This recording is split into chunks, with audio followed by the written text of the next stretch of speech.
Tous les amis, c'est la route.mp3, le podcast où on a compris que la route serait longue mais qu'elle nous mènerait loin.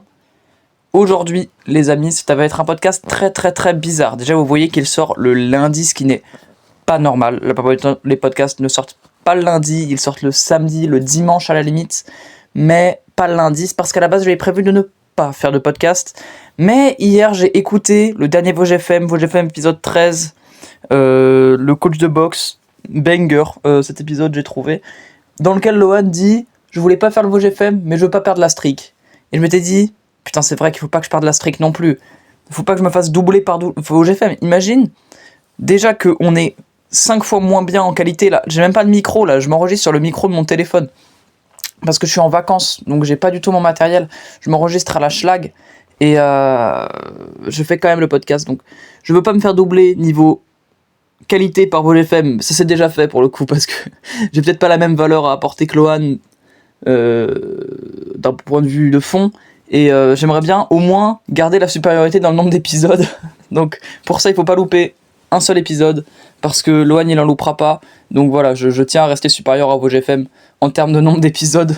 Je me raccroche à ce que je peux, d'accord ?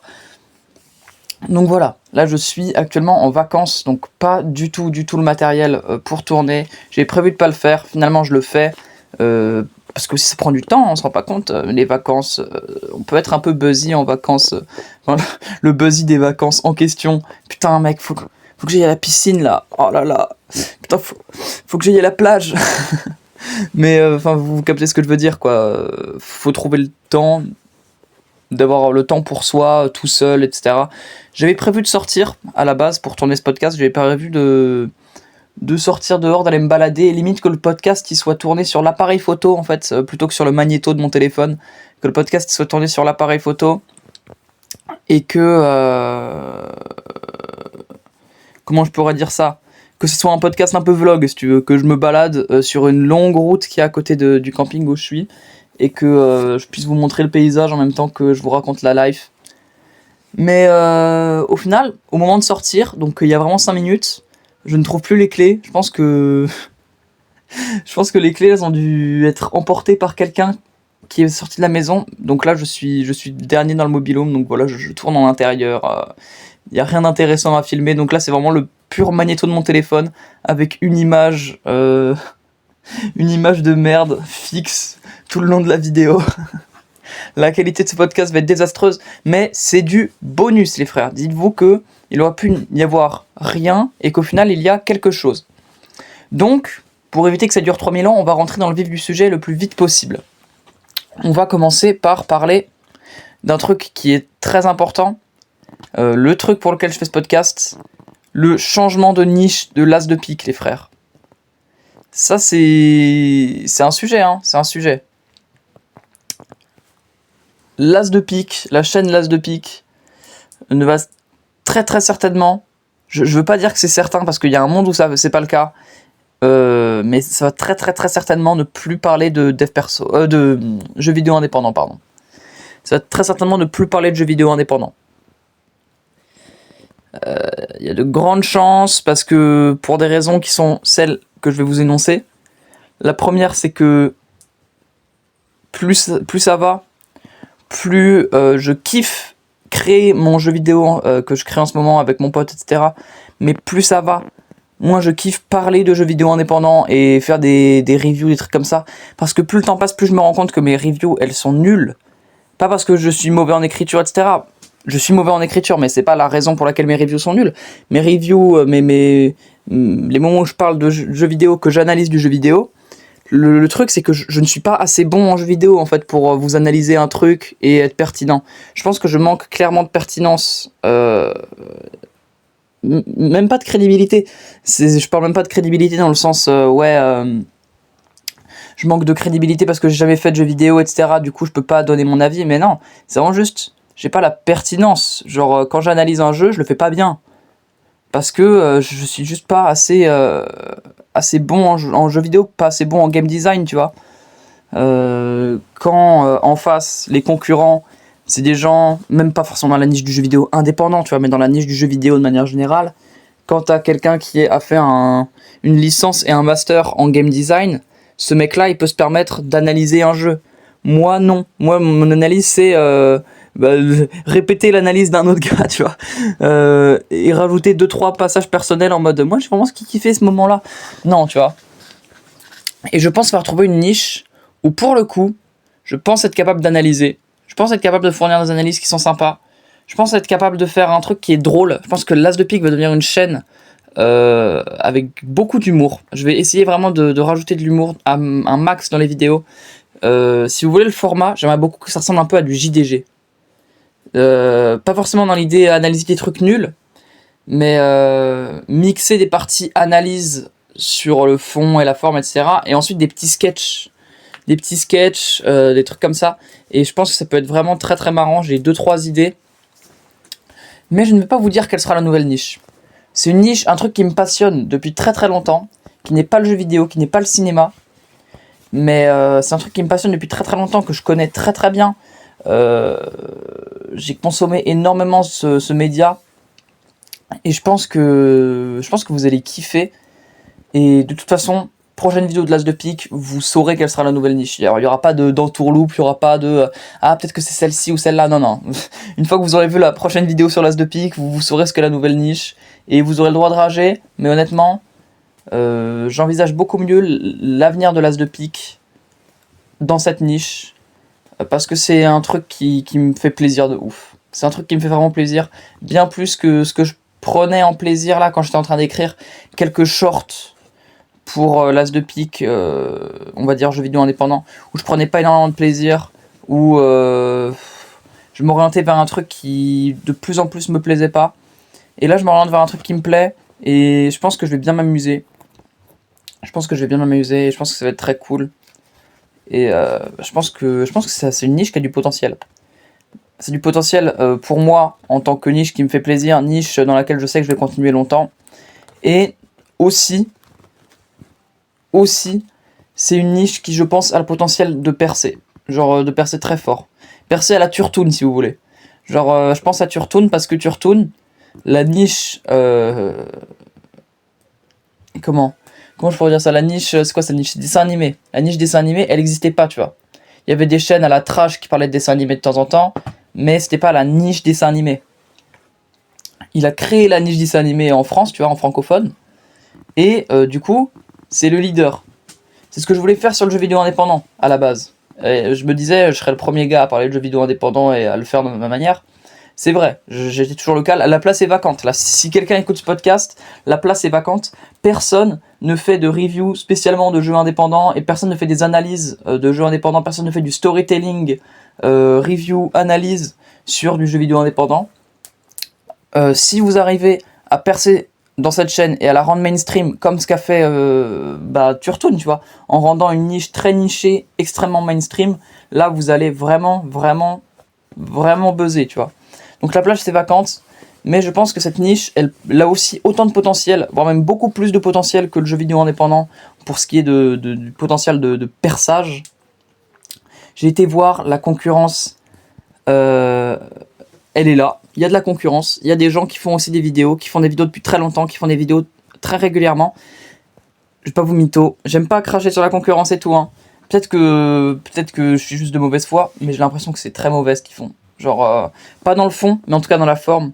Dans la forme, j'ai l'impression que c'est très mauvais ce qu'ils font. J'ai l'impression que leurs sujets, ils sont un peu éclatés. Et je pense que, honnêtement, donnez-moi un an, tu vois. Donnez-moi un an et on va faire du ménage dans cette niche. Voilà. Donc ça, c'était le premier truc dont je voulais parler. Le changement de niche de l'As de pique. Ne vous inquiétez pas, ça n'impactera pas la route. La route qui restera une chaîne dev perso avec un podcast. Je pense que je vais vraiment être honnête. Il y aura pas de vidéos longues avant très longtemps. Parce que je me concentre à fond sur l'As de pique et sur un autre projet qui est secret, pour lequel je travaille énormément en ce moment, dont je peux pas du tout parler ici. Mais vous saurez un jour, et sachez que c'est un projet qui me tient extrêmement à cœur. C'est pas le jeu vidéo ni rien, c'est un projet qui est complètement farfelu. Vraiment, ça me paraît complètement ouf que je participe à ce projet. Mais vous le saurez un jour. Restez abonnés, vous le saurez prochainement. Certainement dans quelques mois, je pense. Dans quelques mois, vous pourrez avoir cette information, je pense. Mais je taffe sur un truc qui me fait extrêmement plaisir, un truc qui est extrêmement formateur. Donc ça me prend pas mal de temps. Donc ça plus ma chaîne, je vais pas pouvoir faire plus qu'un podcast par semaine. Ce sera un podcast par semaine. Soyez heureux qu'il y ait un podcast par semaine, tu vois. C'est déjà sympa en vrai de vrai. C'est déjà cool. Et je dis pas ça en mode c'est gentil, hein. Je dis pas ça en mode regardez comme je suis gentil. Non, je dis ça en mode bah c'est sympa, tu vois. Un podcast par semaine, c'est cool, c'est de la bonne ambiance. Pour vous, pour moi, tout le monde kiffe. Donc voilà. Ça n'impactera pas la route. En parlant de la route, pourquoi personne n'a pris les playlists ? Pourquoi personne n'a pris les playlists ? Les gars, les playlists, elles sont en description. Les playlists, c'est 4 playlists par ambiance pour t'accompagner dans ta vie perso avec 30 chansons par playlist, 30 chansons différentes qui ont été du coup classées par ambiance. Il y a une playlist pour le sport, une playlist pour la motivation, une playlist pour tout ce qui est réflexion, un peu émotion, etc.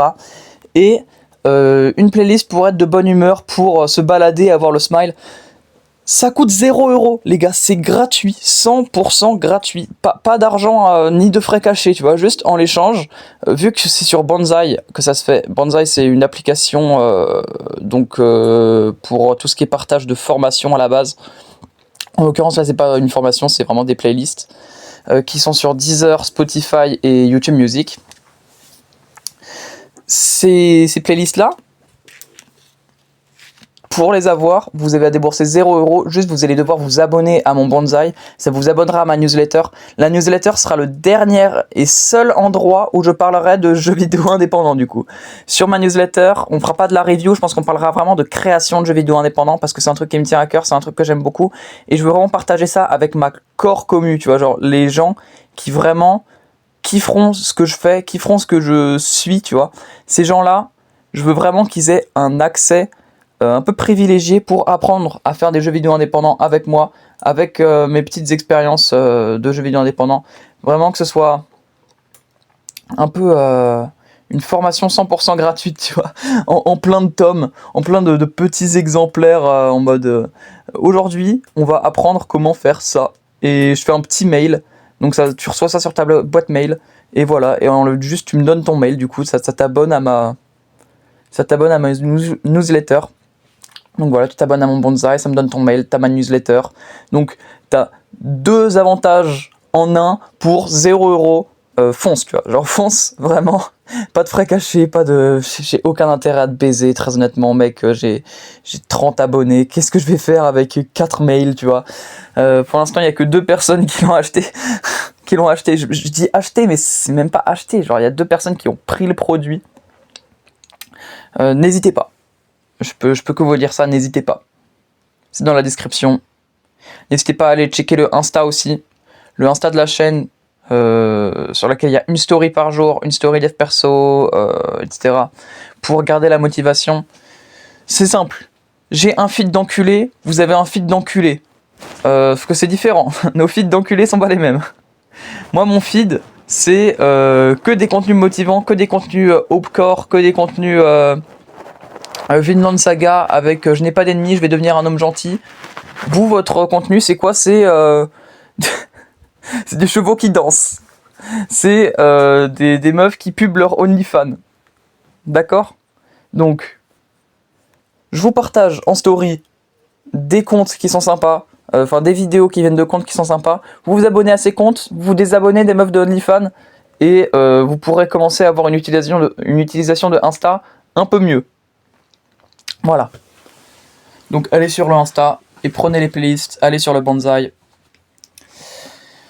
Passons au prochain sujet. Maintenant qu'on a parlé de la niche de l'as de pique, maintenant qu'on a parlé du coup de gueule des playlists, passons un petit peu à GoReProd. Les gars, GoReProd. Quel banger ce stage.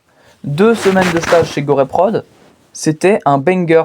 Vous avez dû voir le podcast. En tout cas, il est là, il est sur la chaîne. La miniature, c'est un cochon rose avec une caméra parce que l'emblème de GoReProd, c'est un petit cochon. Enfin, c'est pas vraiment leur emblème, c'est pas leur logo, tu vois, mais c'est partout chez GoReProd, il y a du rose. Il y a du vert aussi, mais enfin il y a du rose. Pendant mon stage, j'ai eu pour mission de prendre un carton, un emballage de jambon végétal. Je sais pas comment ça s'appelle, quelle marque c'est, mais en tout cas, ils font un genre d'atelier découpage dans leur carton où tu peux découper et créer un petit cochon en 3D, tu vois, à partir d'un patron. Donc voilà, pour décorer, il y a des petits cochons partout, des petites tirelires, etc. C'est leur emblème, c'est pour ça qu'il y a un cochon sur la miniature. GoReprod, c'est une agence de production audiovisuelle, un banger. Je sais pas quoi raconter, en fait, je sais pas par où commencer. J'étais chez mon cousin, en fait. Mon cousin, il est dans cette boîte, il est cofondateur, puisqu'il possède des parts. Et comment dire, c'était génial. Je vivais avec mon cousin que j'avais pas beaucoup vu. C'est-à-dire moi, mon cousin, je l'ai vu avant mes 7 ans, avant mes 8 ans. Avant mes 7-8 ans, je l'ai vu, on va dire, une fois par an pendant une semaine, tu vois. Donc c'était il y a très longtemps. C'était pas du tout la même personne pendant cette période-là parce que c'était un adolescent, etc. Il traînait beaucoup avec mon frère et juste il faisait les alphas entre eux, tu vois, en mode à se bagarrer, à parler de meufs, tu vois. Et je l'avais vu il y a 1 an à peu près. Ouais, il y a un peu plus d'1 an, 1 an et 2 mois, lors d'un événement dans ma famille, un rassemblement familial. Et il m'avait paru être trop changé, tu vois, et être devenu trop sympa. Et effectivement, c'est le cas. Il était devenu trop sympa. Et il m'a parlé de GoReprod. Et j'ai dit, putain, mais l'année prochaine, j'ai un stage. Ça te dit, je fais mon stage chez GoReprod? Il m'a fait, ouais, chaud. Et voilà, c'est comme ça que je me suis retrouvé 1 an après chez GoReprod pour faire mon stage. Et c'était vraiment un banger. On a passé des super moments entre cousins. J'ai passé des super moments avec l'équipe de GoReprod. L'équipe de GoReprod, si je devais vraiment vous les décrire, ils sont super authentiques. Ils sont super gentils, ils sont super drôles et ils sont super forts dans ce qu'ils font. Genre vraiment, c'est non seulement un banger d'équipe parce qu'ils sont tous géniaux, et génial d'ailleurs, big up à Camille, mais ils sont aussi super forts en tant que boîte de prod, genre, ils sont super forts. Pour ceux qui voient, ils font les Purple d'or, donc de Deezer. Vous pouvez aller sur le compte de Deezer, toutes les trucs de Purple d'or, par exemple la Purple d'or de Yamé, vous allez voir le banger qu'ils ont fait, tu vois. Limite, allez sur le Insta de GoReprod et regardez leur showreel, qui est du coup un peu le portfolio de leur entreprise, tu vois. C'est un peu une vidéo qui montre tout ce qu'ils sont capables de faire, tu vois. Et c'est une dinguerie. Ils sont trop forts, ces mecs. Ils sont trop forts, ces mecs-là. Et ces mecs et ces meufs, encore. Gros big up à Camille, à nouveau. Que des big up à Camille, parce que Camille, elle m'a appris plein de trucs. Elle a veillé sur moi. Vraiment, grande sœur vibe. Pendant que Mathieu, il supprimait les rushs. Il supprimait les rushs du premier podcast avec GoReprod. Il était en train de formater la carte SD sur laquelle on avait tourné le podcast pendant toute une journée. C'était Camille qui était gentil avec moi. Aucun problème, Mathieu. On t'aime beaucoup, t'es très sympa. Et j'ai passé de très bons moments avec Mathieu, j'ai passé de très bons moments avec Flavio, avec Martin. Mais oui, Martin, c'était pour ça que je voulais parler de GoReprod à la base. Pour vous parler de Martin, qui n'a pas pu être présent du coup dans le deuxième tournage du podcast. Pour ceux qui n'ont pas suivi, en fait, j'ai tourné un podcast avec GoReprod, donc voilà, c'était un peu le projet de mon stage qui m'a permis d'apprendre plein de trucs. On reviendra sur ça après, mais on l'a tourné en 2 parties parce que une fois qu'on avait tourné la première partie, l'alternant en montage qui s'appelle Mathieu a supprimé les rushs de la carte SD de la caméra et a fait qu'on a dû tout retourner le lendemain, sauf que le lendemain il n'y avait pas Martin, qui est un des membres cofondateurs de l'équipe, qui s'occupe du montage, etc., qui est un amour et qui nous avait dit plein de trucs très sympas. Et ce que j'aimerais vous dire, c'est qu'il est très très très très très très fort. Il est très très très très très gentil. Il fait très très très très bien de la trottinette. Et il avait dit un truc qui m'avait beaucoup touché. Quand je lui avais demandé quels étaient ses projets, il m'avait répondu que c'était de passer plus de temps avec sa famille. Et du coup, j'aimerais vous le partager. Voilà, passez du temps avec votre famille parce que vous ne savez pas quand est-ce que vous ne pourrez plus le faire, et c'est une fois qu'on ne peut plus le faire qu'on se dit qu'on aurait dû le faire. Donc passez du temps avec votre famille les gars, soyez proches des gens que vous aimez et des gens qui vous aiment, parce que c'est ça la vie, tu vois. Voilà. Donc Goreprod, c'était une dinguerie. J'ai passé de très bons moments avec mon cousin. Je pense que j'ai dû l'exaspérer à pas mal d'égards, parce que je suis un mec exaspérant de manière générale.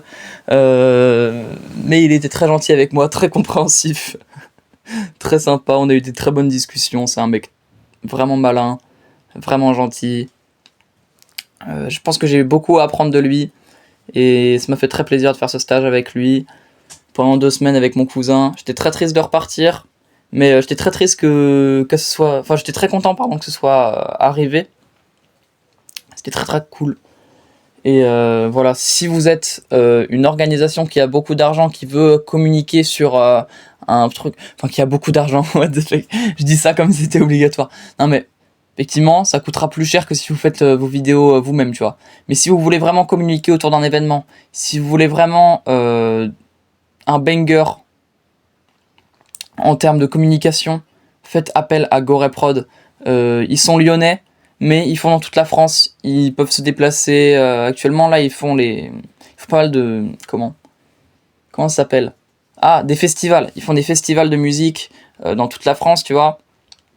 Ils vont aussi bien à Paris que à Lyon, que à Nice, que à Boulogne, tu vois. Enfin, ils sont français, ils sont pas lyonnais, tu vois, ils sont français dans toute la France. Vous pouvez faire appel à eux. Ils sont vraiment très très forts et banger. Merci Goreprod pour ce stage. J'ai appris à faire du kendama pendant ce stage. Pour ceux qui voient pas, c'est un peu un bilboquet japonais. Et puisqu'ils sont tous fans de trot, c'est ce que JB m'a appris. Donc JB c'est mon cousin.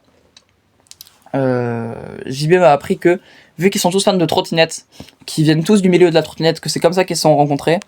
Ils kiffent tous un truc qui n'a rien à voir avec la trottinette, mais qui en fait a beaucoup à voir, et c'est le kendama. Et parmi les gens qui font de la trottinette, quasiment tous font du kendama, parce que c'est à peu près pareil que la trottinette en fait. Il n'y a pas de règle établie, tu fais ce que tu veux. L'important c'est que ce soit stylé, l'important c'est qu'il y ait une certaine technicité, tu vois, que ce soit un peu dur à faire. Il y a vraiment l'idée qu'effectivement ça demande beaucoup de dextérité, etc. Ça... En fait, c'est presque pareil que la trotte, tu vois. Juste, tu montes pas sur ton kendama. Et donc, j'ai appris à faire du kendama, j'ai appris à faire de la trottinette. Mon cousin m'a emmené plein de fois au skatepark. Mon cousin on s'est beaucoup déplacé en trottinette. Parce que, voilà, c'est le mode de vie de mon cousin, tu vois. On se déplace en trottinette, en vélo, etc. On a fait un truc que je ne veux plus jamais refaire. C'est-à-dire monter à 2 sur la même trottinette électrique. J'ai cru mourir, les amis. J'ai cru que c'était la fin de l'As de pique. Que jamais plus vous n'aurez de podcast. On était à 2 sur une trottinette. J'avais les genoux qui tremblaient. C'était terrible. Terrible. En plus, mon cousin, dans ville, il fait n'importe quoi. Les feux rouges sont une indication pour ce débilos.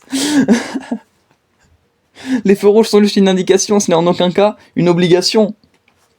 Il est en trottinette électrique. C'est feux rouges. Tant que la voiture ne nous a pas percuté, ce qui peut encore passer. Terrible. Au secours.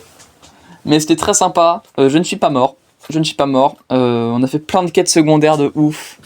J'ai été envoyé pendant un jour de canicule abusé. On m'a dit, vas-y, on est tous occupés là. On a tous très faim. On a tous très chaud. Vas-y Maxence, va nous chercher des Mr Freeze. Mon cousin il m'a envoyé sur Maps, par message, les coordonnées Maps d'un Franprix qui était à genre 15 minutes de trottinette, et j'ai fait un aller-retour, 30 minutes, aller chercher des Mr Freeze. Dans le premier Franprix, il n'y avait pas de Mr Freeze. Ou en tout cas, ils n'étaient pas encore congelés, il y avait les... Comment... Il y avait les tubes avec de l'eau à l'intérieur, si tu veux, mais il y avait pas... C'était pas congelé. Du coup, j'ai dû aller faire un deuxième magasin, que des quêtes secondaires à la con. On a transporté à travers tout Lyon... Bon, à travers le centre-ville de Lyon, on a transporté du nouveau Lyon au vieux Lyon. Bon, pour ceux qui voient pas Lyon, t'as 2 fleuves en fait. Enfin, t'as pas 2 fleuves, t'as un fleuve et une rivière. T'as la rivière de la Saône, la rivière du Rhône, Et donc ça fait qu'il y a 3 grands quartiers, si tu veux, en tout cas dans le centre-ville. À droite du Rhône. Putain, j'ai l'impression de dire de la merde. Si, c'est ça, t'as le Rhône et la Saône. À droite du Rhône, t'as le Vieux-Lyon, donc c'est le quartier historique un peu. À gauche de la Saône, t'as le Nouveau-Lyon. Et entre les deux, t'as la Presqu'île. Donc entre le Rhône et la Saône, t'as la Presqu'île. Et donc à droite de la Presqu'île, t'as... à droite de la Presqu'île, t'as le Nouveau-Lyon. Non, t'as le Vieux-Lyon. Putain, je vais pas y arriver. Vous devez rien comprendre, c'est terrible. À droite de la Presqu'île, vous avez le Vieux-Lyon. Et à gauche, vous avez le Nouveau-Lyon. Voilà. À droite, Vieux-Lyon. À gauche, Nouveau-Lyon. Et on a transporté du Nouveau-Lyon à la Presqu'île, mais quasiment le Nouveau-Lyon, à trottinette, des chaises et un tabouret, une table, une genre de petite table et des chaises à trottinette, genre à moitié sur le dos, à moitié sur le guidon, c'était terrible. Mais voilà, plein de quêtes secondaires de fous comme ça, c'était vraiment trop sympa. J'ai passé de très très bonnes semaines.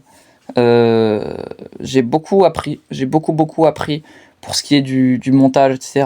Flavio m'a appris à organiser mes fichiers, alors que tout le monde chez GoReProd m'a dit c'est le mec le plus désorganisé qu'on ait. Mais il m'a appris beaucoup de choses. Martin m'a appris beaucoup de choses aussi. Même comment Mathieu m'a appris beaucoup de choses. Il avait vraiment cette volonté de m'apprendre des trucs et ça a bien marché. Donc gros big up à tout ça. Gros big up à Camille encore. Camille qui m'a appris à faire des slides. Parce qu'en fait, le projet de mon stage, c'était de faire un podcast avec GoReProd. Et donc pour ça, il y avait plein d'étapes que m'a en gros imposé mon cousin, tu vois, pour faire ce podcast, si tu veux, un peu des étapes à franchir. Et pour franchir ces étapes, il fallait que j'apprenne des compétences. Et la première étape, c'était de faire des slides, faire une présentation diaporama, tu vois, pour présenter à l'équipe le projet, faire un podcast avec GoReProd. J'ai fait une première version, j'étais trop fier de moi, j'étais là en mode ouais, banger ce que j'ai fait et tout. Mon cousin il m'a dit c'est dégueulasse. Je fais ah, vas-y je vais refaire une version. Et là j'arrive du coup le lendemain pour montrer à Jérémy, qui était censé être le superviseur de ça si tu veux. Et je me sens trop frais, je lui montre la deuxième slide, il me fait c'est dégueulasse. Ah. Et du coup Camille la goth, elle est venue m'aider à faire la troisième présentation. Elle m'a appris plein de trucs parce que elle vraiment... Son taf chez GoReProd, tu vois, en tant que stagiaire, c'est créer vraiment une identité visuelle. Donc elle est très très forte dans ça. Elle m'a appris plein de trucs pour tout ce qui est création photo, création on va dire fixe, tu vois, genre pas de la vidéo. Tout ce qui n'est pas de la vidéo, tout ce qui est de l'image. Elle m'a appris beaucoup de trucs sur l'image. Big up à elle. Big up à Jérémy qui m'a appris des trucs aussi. Flavio qui m'a appris à monter un set, Mathieu qui m'a appris à mettre les éclairages, les lumières, etc. J'ai appris plein de trucs en rapport avec la création de vidéos de manière générale. Tu vois, je peux pas dire avec YouTube, mais en la création de vidéos de manière professionnelle. Et je suis sûr que ça va me servir. Et j'ai vraiment la sensation d'avoir appris plein de trucs très intéressants. En parallèle donc de ce projet dont je peux pas vous parler, qui m'apprend plein de trucs super intéressants aussi. J'ai la sensation de prendre un niveau de fou. Et quand je vais revenir sur YouTube avec cette nouvelle niche, ce sera pour tout exploser les frères. Ce sera pour tout exploser. Merci à GoReProd. Merci à tous les gens qui sont gentils avec moi. Voilà, je vais faire une liste des gens qui sont gentils avec moi. Merci à ma maman. Merci à mon Adelph. Merci à ma sœur. Merci à Mokis, merci à Lancelot, merci à ma copine. J'aurais dû la mettre avant, Lancelot, largement. Le bâtard, j'aurais dû la mettre largement avant Lancelot. Merci à mon cousin, merci à Piloum, merci à Numa, merci à tous les gens que je n'ai pas dit. C'est horrible en fait, j'aurais pas dû faire ça, c'est horrible. Il y a des gens qui me soutiennent de ouf que j'ai dû oublier. Merci à Victor qui m'a aidé dans les playlists. Merci à tous, merci à mon meilleur pote, merci à tout le monde. J'essaie d'oublier personne, c'est horrible. Mais je connais trop de gens qui sont gentils avec moi. J'ai vraiment un entourage de malades. Merci à Léona LV pour les vidéos de 2023. Merci à Kélian pour Route Victoire. Voilà. Écoutez, est-ce que ce serait pas une fin super pour un podcast? Un remerciement, une gratitude envers plein de choses. N'hésitez pas à faire la même chose que moi là. Là, vous êtes tout seul, ou même pas tout seul, vous prenez votre caméra et vous filmez un journal de gratitude. Là, vous dites, je remercie ça. Voilà, je remercie telle personne. Et vous verrez que vous serez heureux. Là, je me sens heureux. Je me dis, c'est vrai que je suis putain bien entouré. C'est vrai que j'ai une copine qui est géniale. C'est vrai que j'ai des potes qui sont géniaux. C'est vrai que j'ai un mentor qui est incroyable, tu vois. J'ai une famille qui me soutient. Et la vie est belle. Des moments, je vous mytho pas, hein. Des moments, je me dis, il me manque un peu de souffrance dans la vie là. Il me manque un peu de souffrance. Je suis trop heureux, ça m'empêche de progresser. Il me faudrait, quand j'écoute Lohan LV dans le podcast d'hier qui disait ça allait pas du tout, il fallait que je me sorte de la merde et tout. J'ai pas du tout cette sensation et parfois ça m'inquiète un peu. Je suis là en mode, est-ce que je suis pas un peu trop heureux, tu vois? Le problème qui n'est pas un problème, genre le faux problème. Mon problème dans la vie c'est que je suis trop heureux. Ah là là. En tout cas, les amis, continuez de suivre la route, continuez de suivre l'As de pique, allez voir le Insta, allez voir les playlists. Je vous fais des gros bisous. C'était la route.mp3, le podcast où on a compris que la route serait longue mais qu'elle nous mènerait loin. Salut, bisous. Faites vos pompes, soyez gentils.